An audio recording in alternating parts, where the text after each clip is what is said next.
السلام علیکم دوستو، فرزان اکھرل کی ناول کوئی عشق وقت غروب سا کے 11ویں حصے کے ساتھ حاضر ہوں۔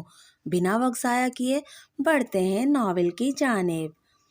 اس نے ان کا شکریہ ادا کیا اور رکشے میں اپنا سامان رکھا۔ وہ اب اپنی سب سے اچھی دوست ہمنا کے پاس جا رہی تھی، جو شہر کے پوش علاقے میں ایک پرائیویٹ اسکول چلا رہی تھی۔ وہ اسکول ٹائم میں گئی تھی۔ جلد ہی وہ اس کے سامنے بیٹھی تھی۔ مگر یار، تمہاری شادی تو کسی لینڈ لارڈ سے ہوئی تھی۔ ہمنا نے اپنے تراشیدہ بالوں کو ایک نزاکت سے جھٹکا دیا۔ میرا کیس چل رہا ہے، جلد ہی میرا حصہ مجھے مل جائے گا۔ فی الحال مجھے جاب اور رہائش کی ضرورت ہے۔ ٹھیک ہے، جاب تم میرے اسکول میں ہی کر سکتی ہو اور رہائش کا بھی بندوبست ہو جائے گا۔ کچھ دیر سوچنے کے بعد ہمنا نے اسے جیسے بہت بڑی خوشخبری سنائی تھی۔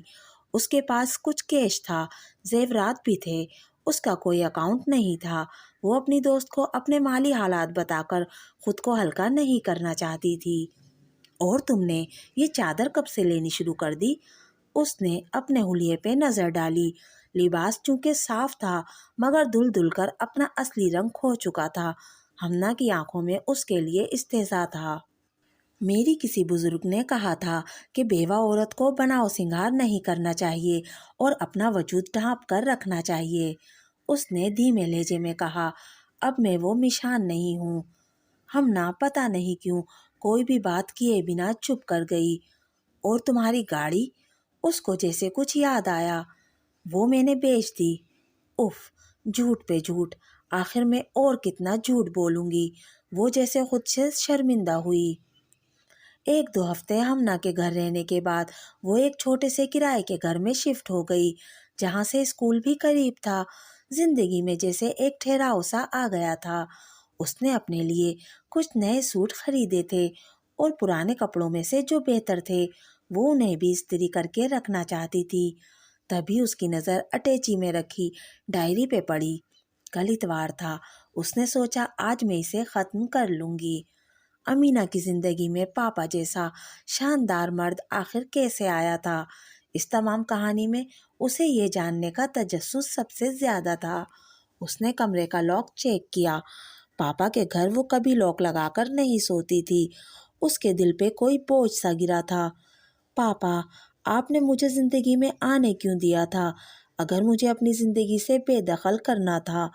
صوفہ کم بیڈ پر لیٹ کر اس نے ڈائری اپنے زانوں پہ رکھی۔ اتنی مشکل زندگی کیوں گزار رہی ہو ماما؟ وہ ان کے پیروں کی مالش کر رہی تھی جب جاسیہ نے دوبارہ سوال کیا۔ 3 ماہ پہلے بھی انہوں نے یہ سوال کیا تھا۔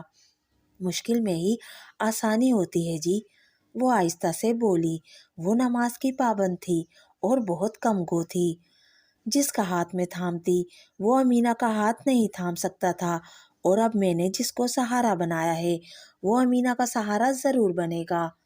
اس کے چمکتے دمکتے پر یقین لہجے پر جاسیہ اسے دیکھتی رہ گئی۔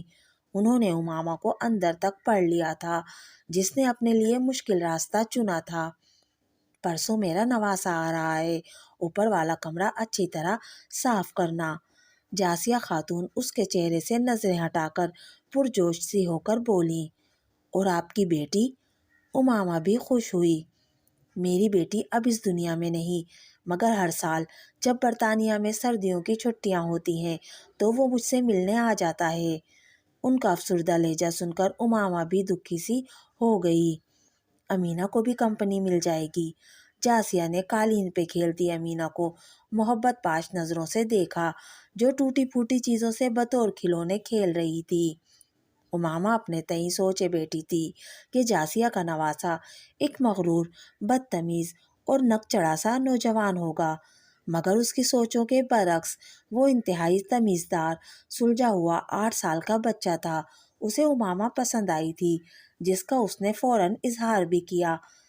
آپ ہر بار بور ہوتے تھے تو دیکھ لو، اس دفعہ میں نے تمہاری بوریت دور کرنے کے تمام انتظام کر رکھے ہیں۔ جاسیہ نے امینا کو پاس بلا کر اس کا تعارف مصطفیٰ سے کروایا، کیونکہ وہ 2 دن ماں کے ساتھ نہیں آئی تھی۔ حبیبہ بیمار تھی، جسے اب زیادہ تر امینا ہی سنبھالتی تھی۔ مصطفیٰ نے اپنے سے چھوٹی سیمی سی بچی کو دلچسپی سے دیکھا جو امید و بیم کی کیفیت میں گری تھی کہ اتنے خوبصورت کپڑوں میں ملبوس صاف ستھرا بچہ اس سے دوستی کرے گا یا نہیں۔ مصطفیٰ نے مسکرا کر اس سے ہاتھ ملایا تو امینہ کے چہرے پہ بھی کھلی کھلی سی مسکراہٹ ابھری۔ نانو، آپ نے اس کے لیے وہ تمام نوڈلز منگوائی ہیں نا؟ وہ پلٹ کر پوچھنے لگا تو نانو نے اس بات میں سر ہلایا۔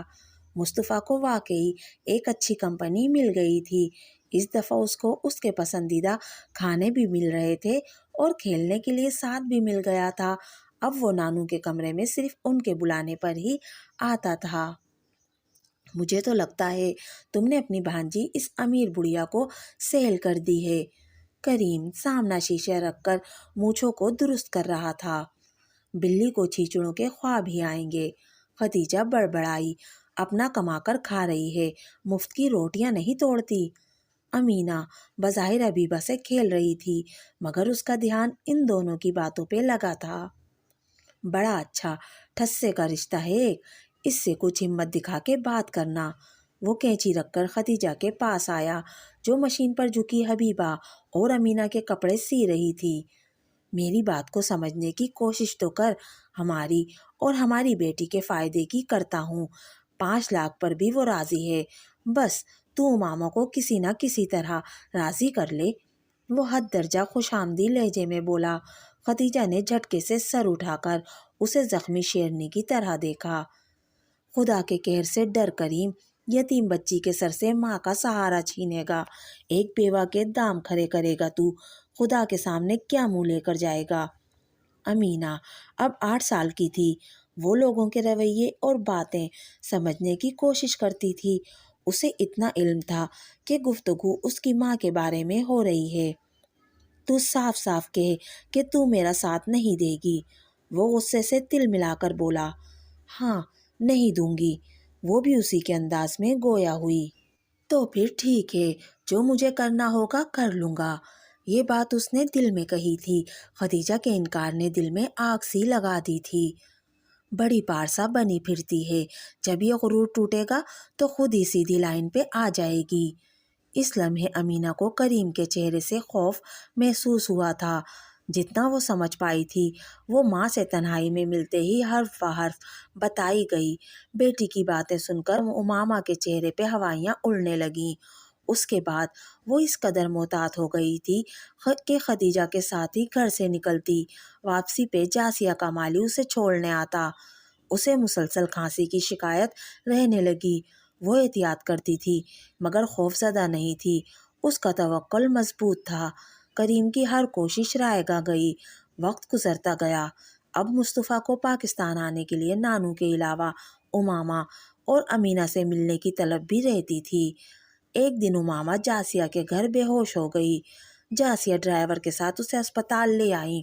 امینہ بھی ساتھ تھی۔ امامہ کے پھیپھڑے ناکارہ ہو چکے تھے۔ امینہ کو میں نے اللہ اور اس کے پیارے حبیب کی پناہ میں دیا۔ اس نے کلمہ پڑھنے سے پہلے یہ واحد اور آخری بات کی تھی۔ اس کی تدفین کا سارا انتظام بھی جاسیہ نے ہی کیا تھا۔ امامہ کی موت کی صورت کریم منہ کے بل گرا تھا۔ اس کے تمام منصوبے چکنا چور ہو گئے تھے۔ کتنے ہی دن وہ باولوں کی طرح مارا مارا پھرا تھا۔ اسے اپنے ناکام ہونے کا دکھ تھا یا کوئی اور، دلوں کے بھید بس اللہ جانتا ہے۔ ڈائری نیچے گری تھی۔ میشان نے نیند کے غلبے میں یہ آخری الفاظ بمشکل پڑھے تھے۔ امینہ، امامہ اور کریم وہ تمام رات انہیں خواب میں دیکھتی رہی تھی۔ ہمنا، تمہارا شوہر ہر سال میں کتنے چکر لگاتا ہے؟ ایک دن یوں ہی اس نے باتوں میں تذکرہ کیا۔ وہ جہاں رہتا ہے وہاں بہت خوش ہے، ہمنا نے آزردگی سے کہا، کیونکہ اسے وہ ماحول سوٹ کرتا ہے۔ خیر چھوڑو، تم بتاؤ اب آگے کیا ارادے ہیں؟ اس نے میشان کے دلکش چہرے کو نظر بھر کے دیکھا۔ یار، میں لڑکی ہو کے تم پہ فدا ہونے لگتی ہوں تو پھر سوچو مردوں کا کیا حال ہوتا ہوگا۔ ہمنا کا شرارتی لہجہ از حد شوخ تھا۔ کبھی تھا یہ غرور، پھر یوں ٹوٹا کہ آئینہ ہی دیکھنا چھوڑ دیا۔ میشان جیسے ماضی میں جھانک کر بولی تھی۔ ایسا کون نظر کا اندھا تھا؟ ہمنا ذرا سا ہنسی۔ ہاں، نظر کا اندھا تھا، اسے کچھ نظر نہیں آتا تھا۔ وہ دل کی آنکھوں سے دیکھتا تھا اور پتہ نہیں کسے دیکھتا تھا۔ ہم نہ اس کے بے خود سے انداز کو محویت سے تک رہی تھی۔ وہ ایک دم چونکی۔ چھوڑو، اب ان باتوں میں کیا رکھا ہے؟ ان باتوں میں بہت کچھ ہے۔ میری مانو میشان، کسی اچھے مخلص سے شخص سے شادی کر لو۔ اس کے دھیان کے پرندے کسی جانب اڑے تھے۔ کوئی چہرہ بھی یاد آیا۔ اب تک تو وہ پاکستان آ چکا ہوگا، تو پھر اس نے مجھے ڈھونڈنے کی کوشش بھی کی ہوگی۔ دل خوش گماں، ذرا ٹھہر جا، یہاں پل کا ساتھ بھی ہے کٹھن۔